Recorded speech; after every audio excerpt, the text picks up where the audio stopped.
Namaste, welcome to UPSC Senpai. Today we'll be looking on the policy on online gaming.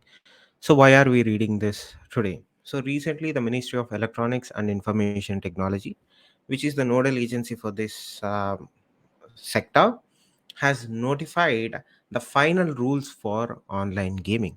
So the central government proposed several policy measures that aims towards regulating the online gaming industry. What are those notified rules include?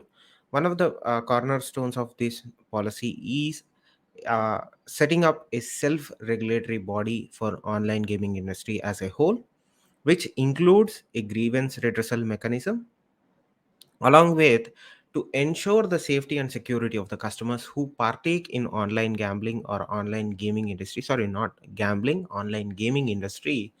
uh, the notified rules talks about introducing mandatory KYC norms, know your customer norms, for verification of the identity of the participants, meaning the government doesn't want minors to partake in that. Even if they do, even if they are eligible, the government needs to have certain information with them to ensure their rights and privacy is protected.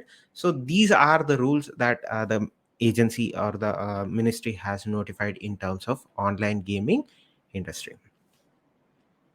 This is a part of the proposed amendment to the Information Technology Intermediary Guidelines and Digital Media Ethics Code rules of 2021. So this is part of that rules which were notified first in 2021. Now, after conducting a study for a prolonged period of time, the ministry has come up with these rules and safeguards to protect and regulate the online gaming industry. The moment the government sees that it is going to be a self-regulatory body, it means that the government has decided to have an hands-off approach. They are not going to get involved in the day-to-day runnings of the industry as such. They are going to set up the boundary for the industry. They are going to set up certain safeguards for the rights of the citizens, in that sense, the users who are the citizens, and they are going to take their hands off and let the industry run on its own, until and unless they feel that they might have to get re-involved to ensure the policy that they have laid down has been followed, or the rights or not, the rights of the users, the rights of the citizens are not being infringed upon. In cases of privacy, in cases of financial transactions, these are the areas where the government, if they feel necessary, that they have to get involved again, which they will do. But as far as this suggestion that you have to have a self-regulating body, it means that the industry will regulate on its own. The government is just going to come out with a set of borders, and we want you to regulate yourself within these borders that we have set for you. The moment the industry goes out of these borders or these guidelines, again the government will step in, right in. So that is what this generally means. It means the government has a officially hands off approach, meaning the industry will run on its own. It's on a kind of a system. That is what they did with OTT platforms, that we'll discuss at a later phase. But online gaming industry is very crucial for India. Why are we talking about this? Why the government felt that they have to come up with a intermediary guidelines for a digital media ethics code in 21 itself? Not only that, now they have to come out with a guidelines, notified guidelines, and rules, particularly targeting or specifically naming out, identifying the online gaming industry. The reason is, India's gaming market currently stands at a staggering $2.6 billion a year, and it is expected to grow six folds to seven folds to, the official number is 8.6 billion, but latest projections say that by 2030 online gaming industry is going to be a $10 billion industry in India. It's a huge amount of money, with huge number of citizens being the users of this industry. So the government needs to step in. The government needs to bring in certain rules. The government needs to bring in certain order to this industry, because at the end of the day, when money is involved, there is a lot of scope for shady things to go down, particularly in online industry such as gaming. If you have followed the gaming industry in United States, you will understand what I'm talking about. Games such as Call of Duty, games such as Valorant, or whatever those games, I'm not naming those companies, I'm just taking them as example. What they tend to do is they don't sell the game just out of the box for you. They do sell the game for, let us say, $50, 500 rupees, 600 rupees once, but they earn their money through inner mechanics of the game. Like, if you want to buy a weapon, if you want to buy a dress, if you want to buy a skin, if you want to buy a special tool that you need, or a special power that you need, then you have to start spending money into the game itself. That is how, I don't know what the official term for that is, but that is how these games make money, most of their money from. And online gaming industry is such that the user base is very young. In most of the cases, they are below 18 years of age.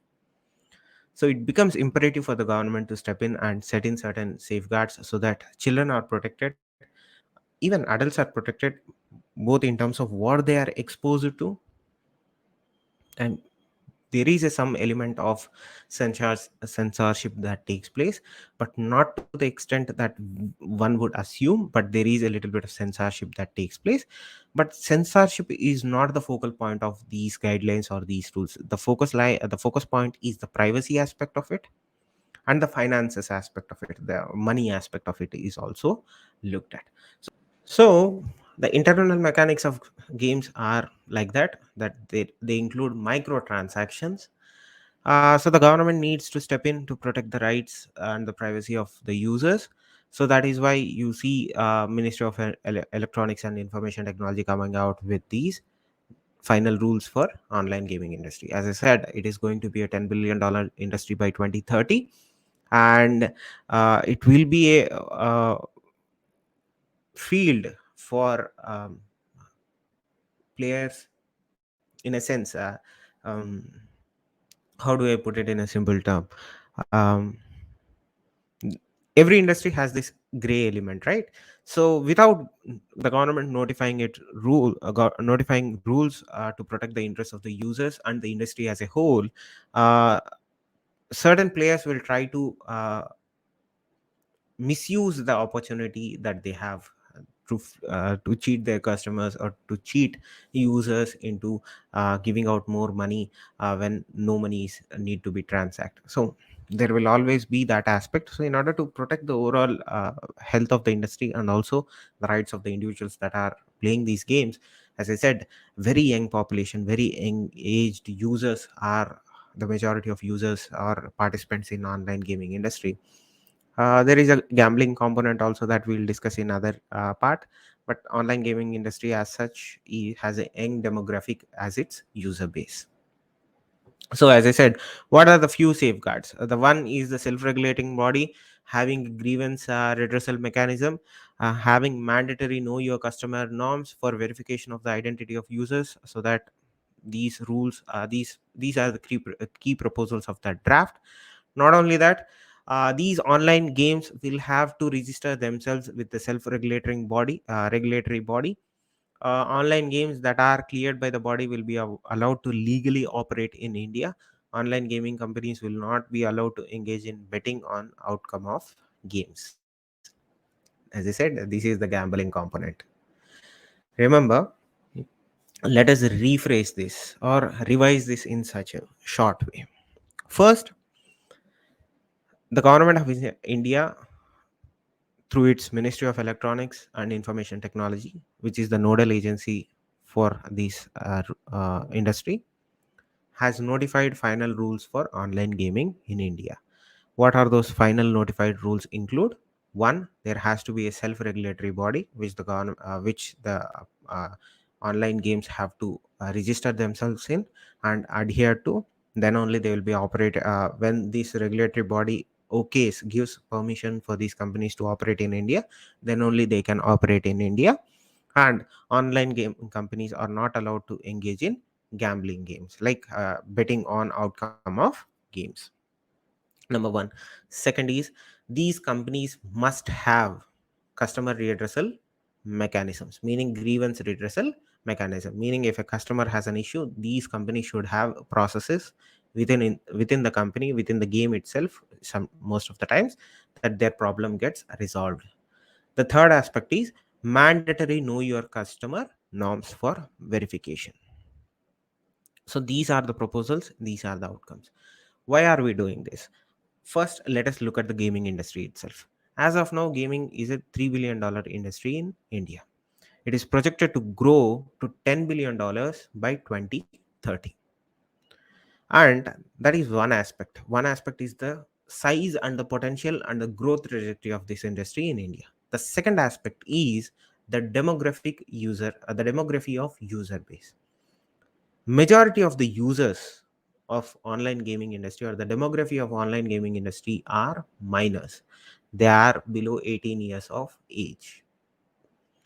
Companies are known to exploit their user base to a greater extent around the world. One of the biggest ways that these companies, online games, exploit their users is through microtransactions. Microtransactions are nothing but purchases that an individual do, that a player or a user of a game does within the game itself. Let us say you buy a game for 50 rupees. When you get in order to get certain special provisions or privileges or cloths or items or whatever you call it, you need to spend more money to get that special accessories. These transactions that you do within the game are called as microtransactions. Globally, various companies, online gaming companies on whole, have been accused of exploiting their customers through these microtransactions. Particularly when your user base is minor, below 18 years, the average is around 14 or 15 years. So, well below your 18 years of age. So, in order to protect their interests, in order to safeguard their privacy, the government is notifying these rules. So, hope you have learned something from this video. Please do subscribe. Thank you. Namaste.